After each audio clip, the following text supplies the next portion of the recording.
One city, three faiths, two peoples, and a wound that has bled for over 100 years. More words have been written about this conflict than almost any other in modern history. More speeches given, more resolutions passed, more summits held, and yet it continues. This is not a story of monsters and heroes. It is a story of two peoples, both of whom have known suffering, both of whom love the same land, and both of whom have committed acts they believe were necessary and that the other calls unforgivable. To understand what is happening today, you must go back, not to 1948, not to 1917. You must go back to the very foundations, to the moment two national destinies were set on a collision course, on a small strip of land at the crossroads of the world. The late 1800s. Jewish communities across Russia and Eastern Europe were living under crushing discrimination. Periodic massacres, called pogroms, left hundreds dead and entire villages burned to the ground. From this suffering, a young Austro-Hungarian journalist named Theodor Herzl reached a conclusion that would reshape the world. Jews would never be safe as a minority in other nations. They needed a state of their own. In 1897, Herzl convened the first Zionist Congress in Basel, Switzerland. In his diary that night, he wrote, "At Basel, I founded the Jewish state." The movement was called Zionism, and its eyes turned to Palestine. Palestine at the time was part of the Ottoman Empire, a land of roughly 500,000 people, mostly Arab Muslims and Christians, with a small existing Jewish community. From the 1880s onward, waves of Jewish immigrants began arriving, buying land, draining swamps, building farms. But Palestine was not empty. It had people. It had history. And those people, the Arab Palestinians, watched the newcomers with growing unease. Who were these strangers? And what did they want with their land? Then came a letter that would haunt the next century. November 2nd, 1917. With World War I still raging, the British Foreign Secretary Arthur Balfour wrote to Lord Walter Rothschild, a leader of the British Jewish community. The letter was just 67 words long, but it contained a promise and a contradiction. Britain declared its support for the establishment of a national home for the Jewish people in Palestine, while stating that nothing shall be done which may prejudice the civil and religious rights of existing non-Jewish communities. How do you promise the same land to two peoples? Britain was about to find out. The British Mandate. After World War I, the Ottoman Empire collapsed, and Britain was handed control of Palestine by the newly formed League of Nations. It was called the British Mandate, and it was, from the start, an impossible task. Jewish immigration swelled through the 1920s and 1930s, accelerated by the rise of Adolf Hitler in Germany. Hundreds of thousands of desperate Jews fleeing Nazi persecution tried to reach Palestine. The Arab population, alarmed by the rapid demographic change, revolted. From 1936 to 1939, Palestinian Arabs launched a general strike and armed uprising against British rule. Britain crushed the revolt, but then in 1939 issued the White Paper, severely limiting Jewish immigration. The timing was devastating. The gates to Palestine were closing just as the gates of the Nazi death camps were opening. 6 million Jews would be murdered in the Holocaust. When the world saw what had happened, the gas chambers, the mass graves, the skeletal survivors, the call for a Jewish homeland became impossible to ignore. In 1947, the newly formed United Nations proposed a solution: divide Palestine into two states, one Jewish, one Arab, with Jerusalem under international control. The Jewish leadership accepted. The Arab world refused, arguing that it was unjust to partition a land whose population was still majority Arab to create a state for people who had only recently arrived. And so, the question of Palestine was left to be answered by war. 1948. The birth and the catastrophe. May 14, 1948. David Ben-Gurion stood before a crowd in Tel Aviv and read aloud a declaration of independence. The State of Israel was born. For the Jewish people, survivors of millennia of persecution, of pogroms, of the Holocaust, this was a miracle. A homeland, at last. A place where no one could hunt them. But on the same day, and in the days before it, something else was happening.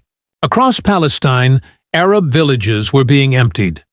Some fled the approaching war in fear. Others were forcibly expelled by Jewish military forces. By the time the fighting stopped, approximately 700,000 Palestinian Arabs had lost their homes. They called it the Nakba, the catastrophe. Most would never return. Their villages were demolished or absorbed.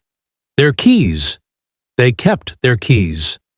Parents passed them to children, children to grandchildren. A symbol of a home they had not forgotten. 5 Arab armies had invaded to prevent the Jewish state from being born. They failed. When the armistice was signed, Israel controlled 78% of the former Mandate territory. Egypt held the Gaza Strip. Jordan held the West Bank and East Jerusalem. The Palestinian state envisioned by the UN never came into existence. Occupation and the long road to peace. 19 years of uneasy ceasefire ended in June 1967. In just 6 days, Israel defeated the armies of Egypt, Jordan, and Syria, capturing the Sinai Peninsula, the Gaza Strip, the West Bank, and the Golan Heights. It was a stunning military victory, and its consequences are still being lived today. For the first time since 1948, the entire territory of the former British Mandate was under Israeli control. 1 million Palestinians in the West Bank and Gaza were now living under Israeli military occupation. Over the following decades, Israel began building Jewish settlements in the occupied West Bank. Today, over 700,000 Israeli settlers live in these communities, which the international community, almost unanimously, considers illegal under international law. Israel disputes this. In 1987, Palestinian frustration erupted into the First Intifada, a mass uprising of strikes, protests, and stone-throwing that shocked Israel and the world. The images of teenagers hurling stones at soldiers became the defining image of Palestinian resistance. And then, against all expectations, came hope. September 13, 1993. On the White House lawn, Israeli Prime Minister Yitzhak Rabin and PLO Chairman Yasser Arafat shook hands. The Oslo Accords had been signed. Israel recognized the PLO. The PLO recognized Israel. A Palestinian Authority was created to govern parts of the West Bank and Gaza. Peace, real peace, seemed possible. It did not last. In November 1995, Rabin was shot dead by an Israeli extremist who opposed giving up land. In 2000, a final status summit at Camp David collapsed, each side blaming the other. A second, far deadlier intifada erupted, with suicide bombings in Israeli cafes and buses killing over 1,000 civilians, and Israeli military operations killing several thousand Palestinians. The peace process lay in ruins. The modern era. In 2005, Israeli Prime Minister Ariel Sharon, a former general, a hawk, made a decision that shocked everyone. He pulled all Israeli settlers and soldiers out of the Gaza Strip. 1 year later, Hamas won Palestinian elections.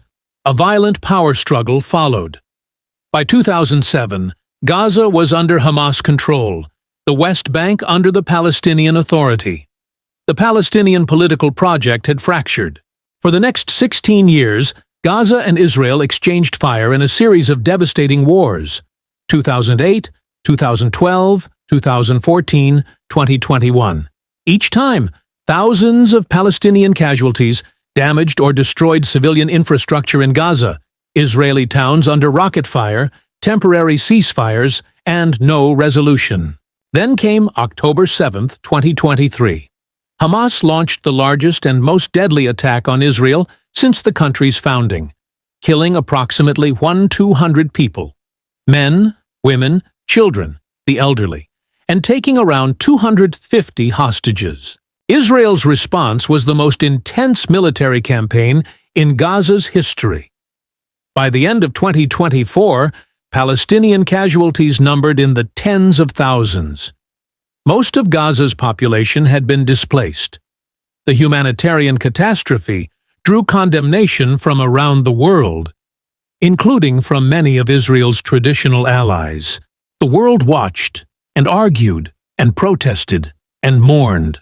This is where we are, a conflict that began with two peoples dreaming of the same land, and has produced, for both, more grief than anyone should bear. There are Israelis who have never known a day without the fear of rockets or terror attacks. There are Palestinians who have never known a day without checkpoints, restrictions, or bombardment. Both have buried their children. Both believe, with every fiber of their being, that they are the ones defending themselves. The Jewish people came to this land carrying the weight of history's greatest atrocity. Their need for safety was, and is, real.